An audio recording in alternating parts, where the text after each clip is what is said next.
Now, I haven't been really filming anything that I've been doing in the kitchen because it's hot and I just do it, and filming takes a lot. But I am going to talk a little bit about what I'm doing today. I started some fermented sauerkraut from a beautiful cabbage my friend gave me. I also picked all these berries from their blueberry farm. This is one bowl of 6 that I have got from her farm. And I'm going to make some blueberry pie filling. Now, I made some pie the other day, that's what's left. And when I make a pie, I use clear gel. This is made to be heated one time. If you heat it twice, it collapses. For blueberry pie filling, because this gets heated as you're cooking it, it gets heated as you're canning it, and then it gets heated as you're baking it, you want to use a cooking clear gel. The cooking clear gel will hold up to multiple heatings. And I only had a little bit of this left. I've got to order some more. I have enough for 4 quarts. So I measured for 1 quart of blueberry pie filling. I used 3.5 cup blueberries, 3/4 of a cup plus 2 tablespoons of sugar, which I have measured out here. I used the clear gel, again, the cooking clear gel. I use 1/4 cup plus 1 tablespoon, which I have measured out there.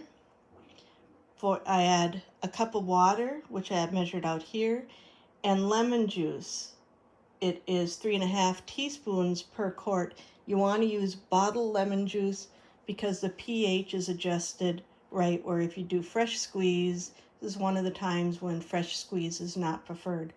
I'm going to mix the sugar and the clear gel and the water, and I'm going to bring that to a boil. Once I get that to a boil, I'll add the lemon juice, and that at that point you're stirring constantly till it's thick, and I'm not going to film this. And then you add the blueberries in, and you put it in your jars and put it in your water bath canner for about 35 minutes. Just a side note, some people will add juice, grape juice or apple juice instead of water. We do our own apple juice, but it's also very, very sweet, and I don't want to get this any sweeter than that, so I'm going to stick with water. Some people also will put in a vanilla bean. That's a lovely idea. I have lots of vanilla beans. I might actually think about that. But I'm going to get cooking and move this camera out of the way because it is 90 degrees. It's hot. I normally do quarts, but I'm going to do pints, which is kind of a plum shame because you've got to leave so much head space. But the reason why I'm doing pints is I like to have smaller amounts for making Pop-Tarts and hand pies. And I've got so many berries in the freezer, I will can quarts of this when it's not a 94 degree day. There is the pie filling. It's thick. It's absolutely gorgeous. And now I'm going to jar it up and get it in the canner. Blueberry pie filling fresh out of the canner. Everyone's going to seal. I can see that there's just a couple of dimples left, and it's very tasty. Plus I have 4 cups in the fridge for it.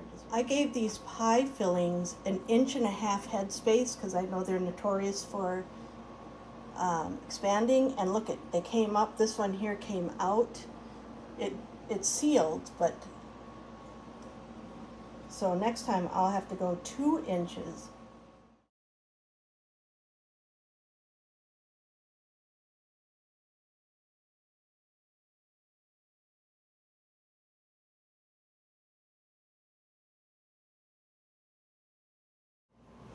It's 90 degrees and I'm making more pie filling. This time I'm doing quarts, and I've got my quarts heating up in my canner, and I've got my prepping station already.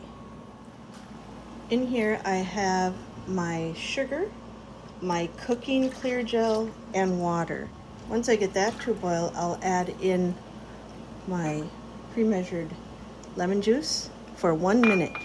After 1 minute, it's starting to thicken here, then I will add in the blueberries. I typically like to make, the first batch I made pints because we like small desserts. I like to add in some extra frozen berries because we have blueberries and we picked wild blueberries, and my best friend has a blueberry farm. We have an abundant amount of blueberries, so we're very blessed with that.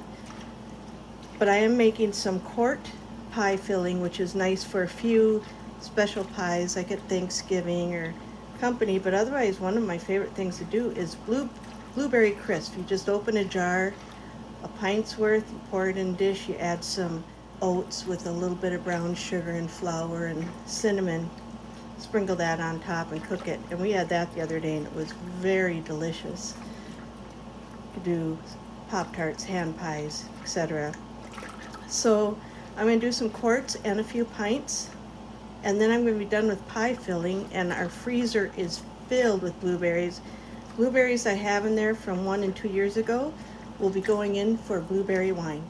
This is a lot of blueberry pie filling, and it's thick and ready to go in the jars, which I'm going to be pulling out of my canner now.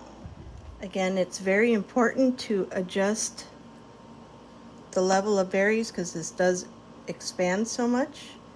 On quarts, I like to do about 2 inches, and I would rather go under than over. This one's got too much.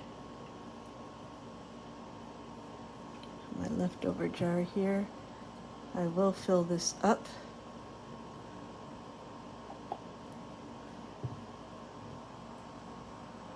I still want to take some from this one. Here a little more. There's plenty in here for pies, plus I can add some berries from the freezer to supplement. And this doesn't call for a whole lot of sugar, which I like. You can mix it with some apple pie filling, which I have,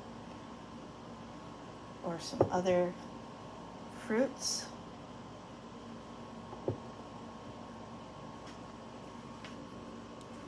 And I'm going to get these cleaned up and then the canner. So I debubbled this and gave this a head space about here on all these jars, and look how much this expanded. That is crazy. I had a few the little spots over, but they sealed, so I'll be keeping an eye on them. The one back here did not seal, so I'll be making a blueberry dessert tomorrow with that. But this second batch of blueberry pie filling, it's delicious, but I think I have to go even farther with the headspace. I'm shocked at how much it expands. Maybe I need to cook it longer or something. I don't know. I followed the recipe exactly. I also canned some beans, and I have another 3 pails of beans to can tomorrow, but I'm not going to film that.